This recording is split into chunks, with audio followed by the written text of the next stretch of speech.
ನಮ್ಮ ಮುಖ್ಯಮಂತ್ರಿಗಳು ನಾವೇನು ಕೋರಿಕೆ ಮಾಡಿದ್ವಿ ಅದ್ರ ಪ್ರಕಾರ ಅವ್ರು ಮಾಡಿದ್ದಾರೆ. ಇನ್ನೂ ಅಲ್ಲಿಂದ ಬಂದಿಲ್ಲ. ಆದ್ರೂ ಈಗಾಗಲೇ ಕಳೆದ ವರ್ಷಕ್ಕೆ ಕಂಪೇರ್ ಮಾಡಿದಾಗ ನಮ್ಮ ಈ ಕೊಡ್ರಿಲ್ಲಿ ಜೆ ಡಿ ಅವರು ಕಳೆದ ವರ್ಷ ಇಲ್ಲಿ ನಮ್ಮ ಜಿಲ್ಲೆಯಲ್ಲಿ 3 ಲಕ್ಷಕ್ಕೂ ಹೆಚ್ಚಿನ ರೈತರಿದ್ದಾರೆ. ಅದರಲ್ಲಿ ಈಗ ನಮಗೆ 1,91,000 ಅಗ್ರಿಕಲ್ಚರ್ದಾಗಿದೆ. ಸುಮಾರು 45,000 ರೈತರಿಗೆ ಹಾರ್ಟಿಕಲ್ಚರ್ಲಾಗಿದೆ.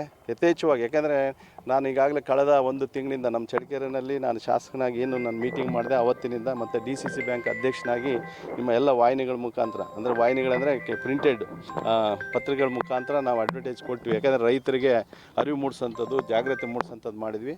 ಬಹುಶಃ ನಮ್ಮ ಚಿತ್ರದುರ್ಗ ಜಿಲ್ಲೆಯಲ್ಲಿ ಸುಮಾರು 2,30,000 ರೈತರು ಆ ಇನ್ಶೂರೆನ್ಸನ್ನು ಮಾಡಿದ್ದಾರೆ. ಅದರಲ್ಲಿ ಪ್ರಿವೆಂಟಿವ್ ಸರ್ವಿಂಗ್ ಇರ್ಬೋದು, ಬಿತ್ತನೆ ಇಲ್ಲದಂಥದ್ದು ಇರ್ಬೋದು, ಬಿತ್ತನೆ ಮಾಡಿರೋಂಥ ಇರ್ಬೋದು. ಹಾಗಾಗಿ ಅದರಿಂದ ಸ್ವಲ್ಪ ಅನುಕೂಲ ಆಗ್ತದೆ.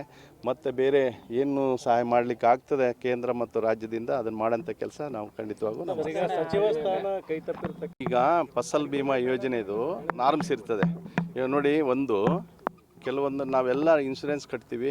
ಇನ್ಶೂರೆನ್ಸ್ ಕಟ್ಟಿದ ತಕ್ಷಣ ನಮಗೆ ಕೆಲವೊಂದು ಸಂದರ್ಭದಲ್ಲಿ ಬರಲ್ಲ. ಯಾಕೆಂದರೆ ಮಳೆಗಾಲ ಆದಂಥ ಸಂದರ್ಭದಲ್ಲಿ, ಬಹುಶಃ ಈ ಸಂದರ್ಭದಲ್ಲಿ ಏನು ನಮಗೆ ಬರಗಾಲ ಇದೆ, ಮಳೆ ಸರಿಯಾಗಿ ಬರಲ್ಲ ಅಂದರೆ ಖಂಡಿತವಾಗಲೂ ಕೂಡ ಆ ನಾರ್ಮ್ಸ್ ಇದೆ. ಫಸಲ್ ಬಿಮಾ ಯೋಜನೆ ಏನಿದೆಯಲ್ಲ, ಪ್ರಧಾನಮಂತ್ರಿ ಫಸಲ್ ಬಿಮಾ ಯೋಜನೆ, ಆ ನಾರ್ಮ್ಸಲ್ಲಿ ಯಾರಿಗೆ ಬರುತ್ತೆ ಅದು ಖಂಡಿತವಾಗೂ ಬರ್ತದೆ. ಬಹುಶಃ ನಾನಾದರೂ ಭಾವಿಸ್ತೀನಿ ಈ ಸಂದರ್ಭದಲ್ಲಿ ಬರಗಾಲ ಇರೋದ್ರಿಂದ ಯಾವುದೇ ಬೆಳೆಗಳಿಗೆ ಸರಿಯಾದ ರೀತಿಯಲ್ಲಿ ಬೆಳೆ ಬಂದಿರಲ್ಲ. ಕೆಲವರು ಕಟ್ಟಿರ್ತಾರೆ, ಬೆಳೆ ಚೆನ್ನಾಗಿ ಬಂದಿರ್ತದೆ, ನಮ್ಗೆ ದುಡ್ಡು ಕಟ್ಟಿದ್ದೀವಿ ಬಂದಿಲ್ಲ ಅಂತಾರೆ. ಆ ರೀತಿಯಾದ ಒಂದು ವ್ಯವಸ್ಥೆ ಇತ್ತು. ಬಟ್ ಈ ಸಾರಿ ಭಾಳಷ್ಟು ಈಗಾಗಲೇ ನಾವು ಹೇಳ್ದಂತೆ 80% ಮೇಲೆ ಯಾರಿಗೂ ಬಿತ್ತನೆ ಆಗಿಲ್ಲ. ಜೊತೆಗೆ ಬಿತ್ತಿರೋಂಥದಕ್ಕೆ ಸರಿಯಾದ ರೀತಿ ಮಳೆ ಬರ್ತಾ ಇಲ್ಲ. ಹಾಗಾಗಿ ಈ ಬಾರಿ ಆ ರೀತಿಯಾದ ಒಂದು ವ್ಯವಸ್ಥೆ ಆಗಲ್ಲ. ಆ ನಿಯಮಗಳೇನಿದೆ ಅದರ ಪ್ರಕಾರ ಖಂಡಿತವಾಗ್ಲೂ ಬರ್ತದೆ. ನಿಮಗೆಲ್ಲ ಗೊತ್ತಿರುವಂತೆ ಎಲ್ಲರೂ ಕೂಡ ಸುಮಾರು 136 ಜನ ಇದ್ದೀವಿ. 136 ಜನರಲ್ಲಿ 34 ಜನಕ್ಕೆ ಅವಕಾಶ, ಮುಖ್ಯಮಂತ್ರಿಗಳು ಉಪಮುಖ್ಯಮಂತ್ರಿಗಳು ಸೇರಿ.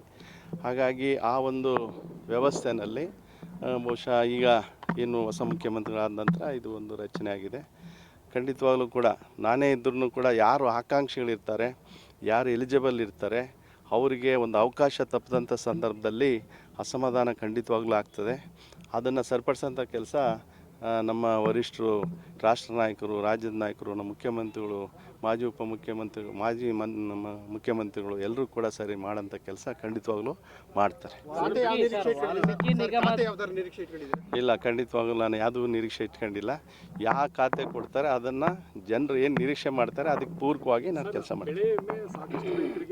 ನಮ್ಮ ವರಿಷ್ಠರು ಯಾವ ರೀತಿಯಾದ ಕಾನೂನಲ್ಲಿ ಏನಾಗಿದೆ, ವಾಲ್ಮೀಕಿ ಹಗರಣದಲ್ಲಿ ಸಿಕ್ಕಿರ್ತಕ್ಕಂಥ ಸಚಿವರನ್ನ ತೊಗೊಂಡಿದ್ದಕ್ಕೆ ಅದನ್ನೆಲ್ಲ ರೀತಿಯಲ್ಲಿ ಲೀಗಲ್ ಅಡ್ವೈಸ್ ತೊಗೊಂಡು ಕಾನೂನಾತ್ಮಕವಾಗಿ ಅವ್ರನ್ನ ತೊಗೊಂಡಿದ್ದಾರೆ, ಬಹುಶಃ ನನ್ನ ಭಾವನೆ.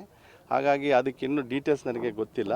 ಬಹುಶಃ ಯಾವುದೇ ಒಬ್ಬರನ್ನ ಸಚಿವರನ್ನು ಮತ್ತೆ ತೊಗೋಬೇಕಂದ್ರೆ ಅದಕ್ಕೆ ಯಾಕೆಂದರೆ ಪ್ರಶ್ನೆಗಳು ಬಂದಂಥ ಸಂದರ್ಭದಲ್ಲಿ ಅವ್ರನ್ನ ಹೇಳಲಿಕ್ಕೆ ಅದೇ ಆದ ರೀತಿ ಮಾಹಿತಿ ಖಂಡಿತವಾಗೂ ನಮ್ಮ ವರಿಷ್ಠರಲ್ಲಿದೆ, ಖಂಡಿತವಾಗಿ ಹೇಳ್ತಾರೆ. ಸಂಪುಟದಲ್ಲಿ ಒಬ್ಬರನ್ನು ಕೂಡ ಮಹಿಳೆಯರನ್ನು ತಗೊಂಡಿಲ್ಲ ಅಂತಕ್ಕಂಥದ್ದು ಕೂಡ ಪ್ರಶ್ನೆ ಬರುತ್ತೆ. ಇಲ್ಲ, ಖಂಡಿತವಾಗಿ ಒಂದು ಸ್ವಲ್ಪ ಗೊಂದಲ ಆಗಿದೆ. ಅದನ್ನು ಸರಿಪಡಿಸೋಂಥ ಕೆಲಸ ನಮ್ಮ ವರಿಷ್ಠರು ಮಾಡ್ತಾರೆ. ನಿಜವಾಗ್ಲೂ ನೀವನ್ನೆಲ್ಲ ನೋಡಿದಿರಿ. ಇವತ್ತು ನಾನು ಸಚಿವನಾಗಿ ಬಂದಿದ್ದೀನಿ. ನಾನು ಶಾಸಕನಾಗಿ 13 ವರ್ಷದಿಂದ ನಿಮ್ಮ ಜೊತೆ ಇದ್ದೀನಿ, ಜಿಲ್ಲೆಯ ಜೊತೆ ಇದ್ದೀನಿ. ಖಂಡಿತವಾಗ್ಲೂ ಏನು ಭದ್ರಾ ಮೇಲ್ದಂಡೆ ಯೋಜನೆ ಇದೆ, ಏನು ಅದಕ್ಕೆ ವಿಶೇಷವಾಗಿ ಚಿತ್ರದುರ್ಗ ಬ್ರಾಂಚ್ ಕೆನಲ್ ಕೆಲಸ ಈಗಾಗಲೇ ನಿಮ್ಗೆ ಗೊತ್ತಿರುವಂತೆ ಇದು 21,000 ಸುಮಾರು 22,000 ಕೋಟಿ ಇದೆ. ಅದ್ರ ಜೊತೆಗೆ ನಿಮಗೆಲ್ಲ ಇದುವರೆಗೂ 11,500 ಕೋಟಿ 12,000 ಕೋಟಿ ಖರ್ಚಾಗಿದೆ. ಮತ್ತು ಅದನ್ನು ಏನು 5,300 ಕೋಟಿ ಕೇಂದ್ರ ಸರ್ಕಾರದವ್ರು ಕೊಡಬೇಕಿತ್ತು, ಅದು ಒಂದು ಗೊಂದಲ. ಯಾಕೆಂದರೆ ನೀವು ನೋಡಿ, ಬೇರೆ ಕಡೆ ಇಲ್ಲೆಲ್ಲ ಎತ್ತಿನಹೊಳೆ ಯೋಜನೆ ಇದೆ, ಅಲ್ಲಿ 23,000 ಕೋಟಿಗೆ 18,500 19,500 ರಾಜ್ಯ ಸರ್ಕಾರನೇ ಖರ್ಚು ಮಾಡಿದೆ. ಇಲ್ಲಿ ಏನಾಗಿದೆ, ಕೇಂದ್ರ ನಾವು ಯಾವಾಗ ಅದನ್ನು ರಾಜ್ಯ ಸರ್ಕಾರದಲ್ಲಿ ಕೇಳಿದಂಥ ಸಂದರ್ಭದಲ್ಲಿ ಕೇಂದ್ರದವರು ರಾಷ್ಟ್ರೀಯ ಯೋಜನೆ ಅಂತ ತೀರ್ಮಾನ ಮಾಡಿದ್ದಾರೆ, ಅದು ಘೋಷಣೆ ಮಾಡಿದ್ದಾರೆ. ಅದಕ್ಕೆ 5,300 ಕೋಟಿ ಕೊಡಬೇಕಂತ ಒಂದು ಯೋಜನೆ. ಇದನ್ನೆಲ್ಲ ನಾವು ಸದನದಲ್ಲಿ ಕೂಡ ನಾನು ಶಾಸಕನಾಗಿ ಅದರಲ್ಲೆಲ್ಲ ಚರ್ಚೆ ಮಾಡಿದ್ದೀನಿ. ಮತ್ತು ನೀವು ಅದನ್ನು ನಿರೀಕ್ಷೆ ಮಾಡಿರಿ, ಬೇಡ ಅಂತಲ್ಲ, ರಾಜ್ಯ ಸರ್ಕಾರದವ್ರು ಕೊಟ್ಟಿದ್ದೀನಿ ಮಾಡಿ ಅಂತ ಹೇಳಿದ್ದೀವಿ. ಖಂಡಿತವಾಗ್ಲೂ ಅದೇ ರೀತಿಯಾದ ಒಂದು ಒತ್ತಡವನ್ನು ನಾನು ಹಾಕ್ತೀನಿ.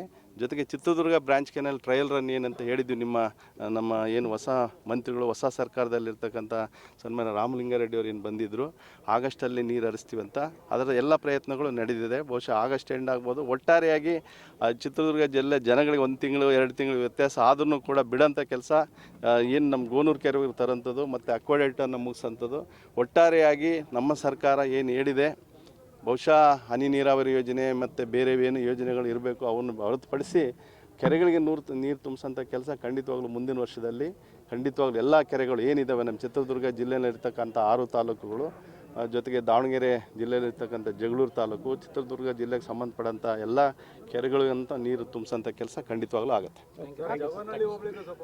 ನಮ್ಮ ಮುಖ್ಯಮಂತ್ರಿಗಳು ಮೊನ್ನೆ ಬಂದಂಥ ಸಂದರ್ಭದಲ್ಲಿ ನಿಮಗೂ ಎಲ್ಲ ಹೇಳಿದ್ರು 244 ಕೋಟಿ 16 ಕೆರೆಗಳಿಗೆ ನೀರು ತುಂಬಿಸೋಂಥ ಯೋಜನೆ, ಅದು ಮೈನರ್ ಇರಿಗೇಷನ್ ಮುಖಾಂತರ ಆಗೋಂಥದ್ದು.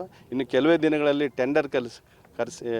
ಟೆಂಡರನ್ನು ಕರೆದು ಆ ಕೆಲಸವನ್ನು ಪ್ರಾರಂಭ ಮಾಡೋಂಥ ಕೆಲಸ ಮಾಡ್ತಾರೆ. ಬಹುಶಃ ಆ ಸಂದರ್ಭದಲ್ಲಿ ಈ ಭಾಗದ ಜೋಗನಹಳ್ಳಿ ಹೋಬಳಿ ಭಾಗದ ಜನರ ಸಮಸ್ಯೆ ನೀಗ್ತದೆ. Thank you.